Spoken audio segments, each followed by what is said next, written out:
In this video, I'm going to be philosophizing on duty of care, concerning the personality characteristics of duty of care, constituted from the overarching subcomponents, self-maintenance and or self-care and or personal responsibility. The distinctions between duty of care, as you may have experientially encountered in terms of law and or be it that you are an individual whom is trained or training and or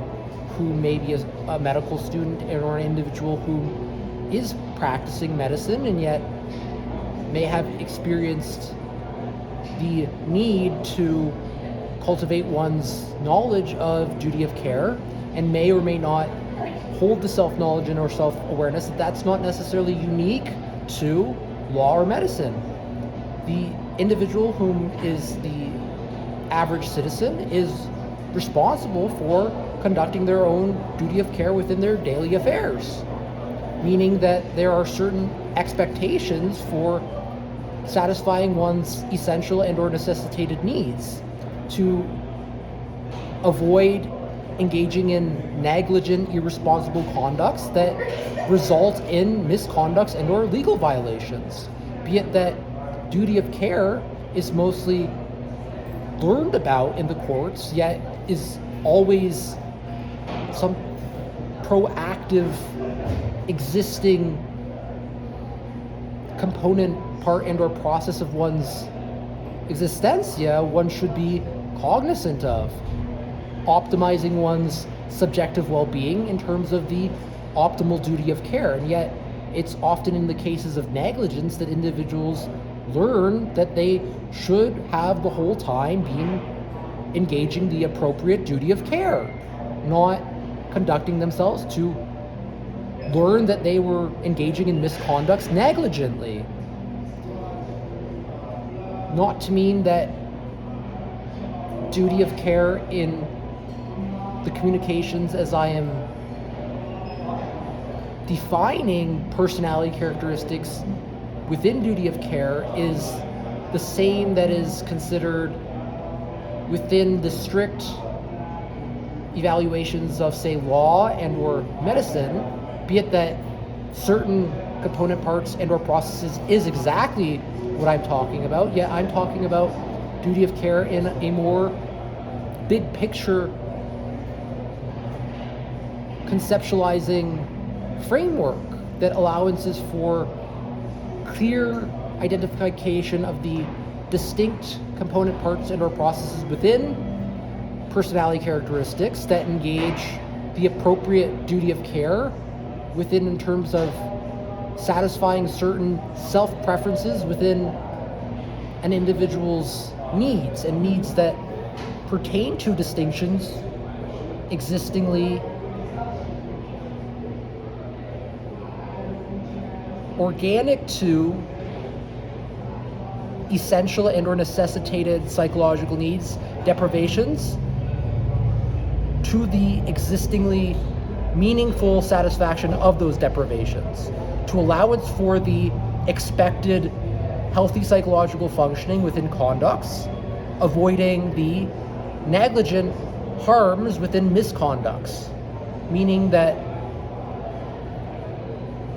duty of care as it concerns personality characteristics has evolved to optimize subjective well-being, engaging in three distinct overarching subcomponents that constitute meaningful similarities within duty of care, yet between the subcomponent personality characteristics there are meaningful distinctions that constitute distinct personality characteristics within duty of care, including self-care that's meaningful for optimizing one's subjective well-being, most related to satisfying certain essential and or necessitated underlying psychological needs, compared to self-maintenance that is meaningful for optimizing certain essential and or underlying psychological need satisfactions,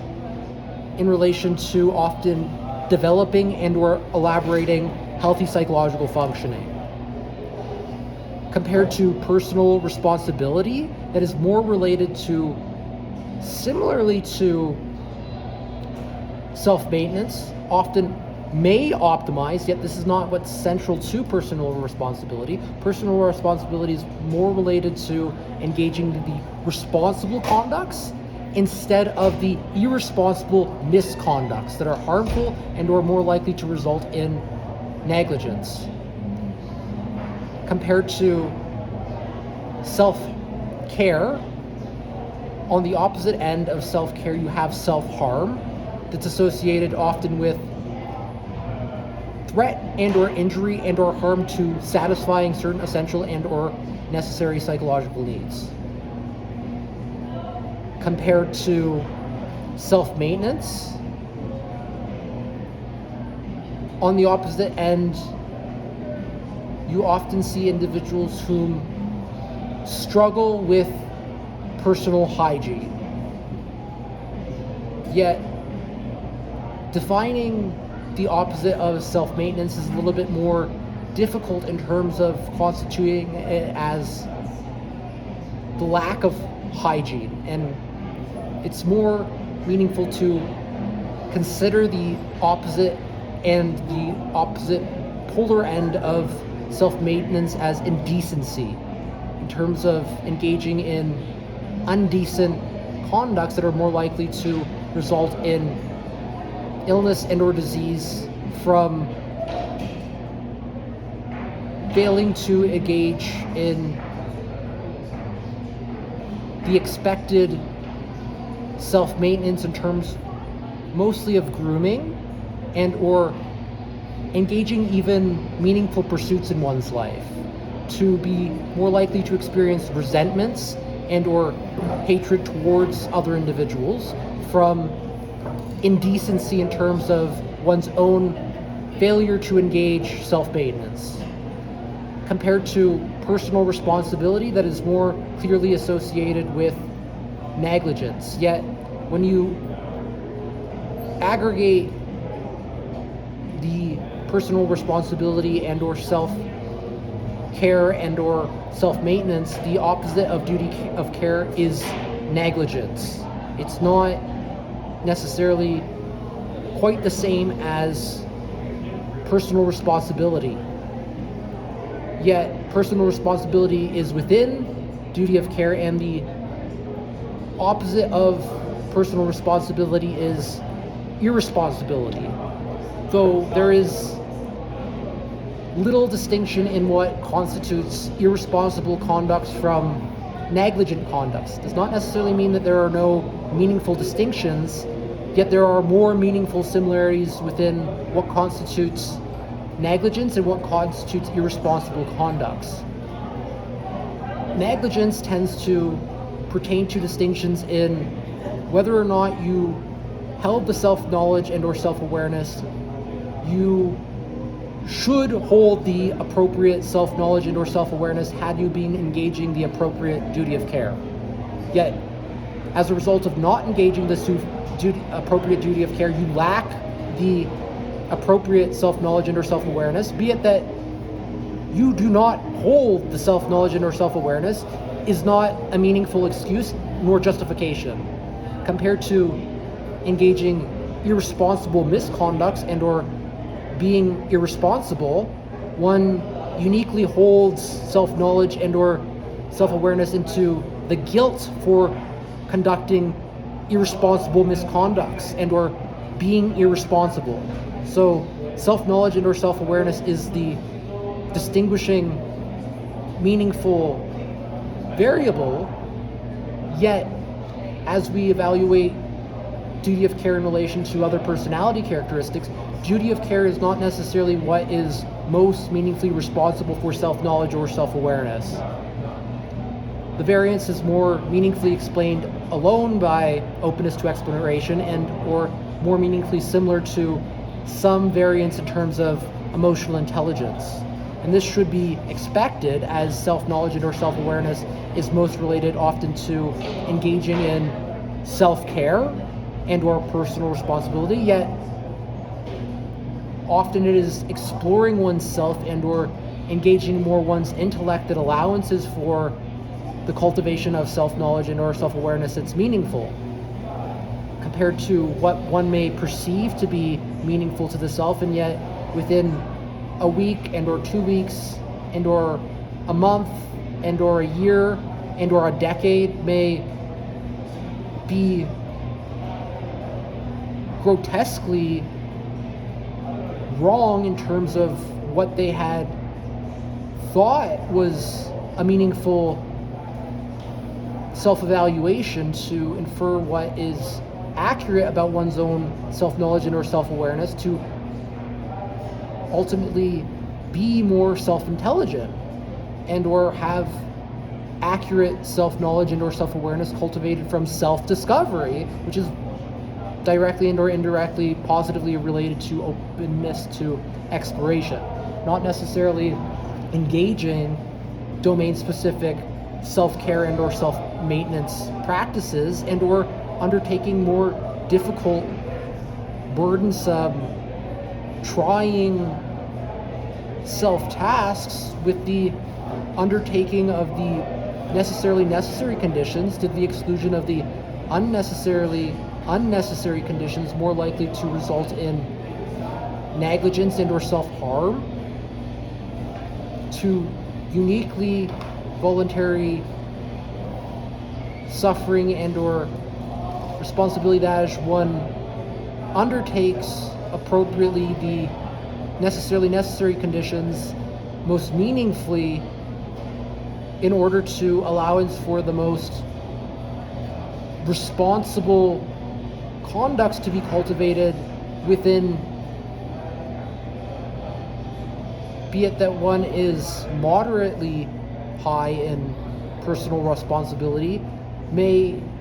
pertain to distinctions within 2 to 3 areas of one's existentia. Not necessarily all, yet to be the most responsible, the most meaningful areas of one's existentia. Not all, again, yet uniquely the meaningful areas in one's existentia, to prioritize the meaningful, essential and or necessary, relevant psychological need satisfactions and or the unique to the situations one experientially encounters, clear communications on one's underlying essential psychological need satisfactions that are most relevant to one's conscious awareness and or self-knowledge and or self-awareness that are actually factually meaningful to satisfy, even in situations one may need to rebel, to satisfy those conducting more responsible conducts for engaging the appropriate duty of care, even if other individuals whom are, be it ordered, are engaging in irresponsible misconducts and or violations, including police officers who commit crimes and commit the worst crimes in terms of violating other people's rights and or freedoms that they should know better. And or individuals who rebel, whom are tolerant, and never individuals who revolt, who are intolerant, are individuals whom are, as it pertains to uniquely the distinctiveness within individuals whom are tolerant and or whom are communicating clearly the what they may define and or in terms of articulate terms provide, this need is an essential psychological need and you are violating my human rights and or freedoms, preventing me from satisfying that need. And this is most relevant to this situation. I'm not making this up. You are clearly violating this need that is directly and or indirectly relevant to this specific situation and or case. And this is an individual who is most likely to be high in personal responsibility compared to an individual who is often repeating what another person may have said that one may have an experience of and or communicating irrelevant essential and or necessary psychological need satisfactions, be it that in some cases it may be for food and or drink that they may have prior to the police encounter experientially encountered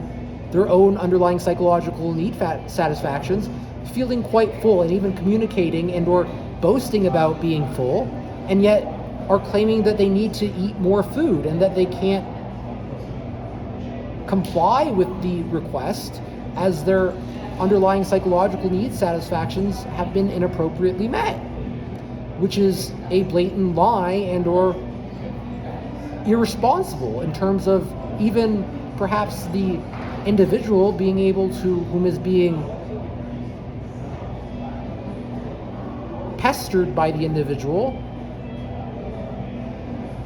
within one's self-knowledge and or self-awareness, perhaps holding certain information that this individual had consumed more food that most individuals consume in one sitting prior to being put in handcuffs and or not even that, maybe even just being asked to turn down the volume from a noise complaint and or being provided a ticket that one may be complaining about. So there are distinctions in terms of what constitutes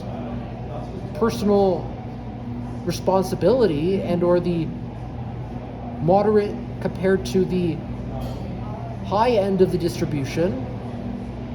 that are unique to engaging the appropriate duty of care. As we're more concerned with ultimately the harms of negligence and satisfying certain psychological needs that are most calibrated to one's self-preferences, engaging the appropriate self-care often means satisfying certain essential psychological needs that we are satisfying more optimally as we opt for our self-preferences instead of what we hold distastes for, and that are more likely to result in self-harm. In some cases, you may have individuals, and often girls and or women, there's distinct sex differences in terms of girls and or women who are anorexic, per se, who may engage eating some foods that they know, and they hold the self-knowledge and or self-awareness that they dislike, and that they have a self-preference for other foods, and yet they avoid those foods out of fear that others will judge them, compared to consuming foods that they may have a friend and or an intimate other whom really likes consuming that specific food and has a self-preference, and or they are experiencing positive, meaningful emotions as that's expressed, and so to avoid perhaps irrationally hurting that individual's feelings, as the individual most likely holds some self-knowledge and or self-awareness, and or should, that individuals have distinct preferences, and that's okay. And that's also part of what's beautiful about Uma's existencia in terms of what is truly elegant about individuality and allowances for more meaningfulness and what makes us unique. She may avoid eating the foods that she most desires, consuming the foods that she does not like to later puke it out, and or avoid eating food altogether, starving herself from engaging more ultimately self-harm practices that result in anorexia, from starving oneself, from avoiding one's self-preferences. And this most certainly results in the psychological disorder, as one is engaging in what most individuals would expect is healthy psychological functioning in terms of, would you not just satisfy what you like? Would you not just eat what you like? If you had the option to eat foods and you held the self-knowledge and self-awareness, why wouldn't you just consume what you enjoy? And most people would think that this makes perfect sense, that there would be no individual at all whatsoever whom would do the opposite in terms of avoid their self-preferences and or uniquely eat what they know they hate and have a distaste for. Yet this is not always the case, and this is what constitutes various mental disorders and or even psychiatric illness that result in psychotic symptoms and disorders that are more likely to also be experienced by individuals who are suffering from schizophrenia, who have often the most difficulties in terms of self-knowledge and or self-awareness, with the most extreme impairments in self-knowledge and or self-awareness, unable to satisfy their self-preferences appropriately and meaningfully. So it's highly meaningful that an individual cultivate self-knowledge and or self-awareness to know thyself. So I want to say for this video, I hope you have an awesome one. Keep on developing those episodes.